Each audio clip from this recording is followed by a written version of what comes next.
જો તમે પણ માથાના સફેદ વાળથી પરેશાન હોવ તો આજે એક એવા ઘરગથ્થુ ઉપચારની વાત કરવાની છું જે તમે ઘરે જ ટ્રાય કરી શકો છો.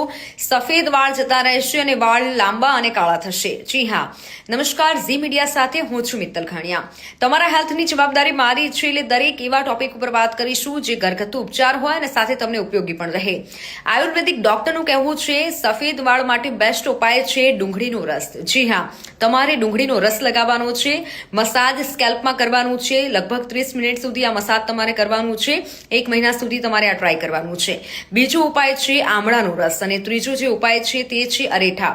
તમે જોતા હોવ તો મમ્મી અને દાદી પણ અરેઠાનો ઉપયોગ કરતા હતા અને તેમના વાળ લાંબા અને કાળા હતા. જી હા, તેથી જ તમે અરેઠાનો પણ ઉપયોગ કરી શકો છો. આ રેમેડી ઘરે જ તમે ટ્રાય કરી શકો છો. આયુર્વેદિક ડોક્ટરનું કહેવું છે આમળા, અરેઠા અને ડુંગળીના રસથી બહુ જ સારું રિઝલ્ટ મળે છે.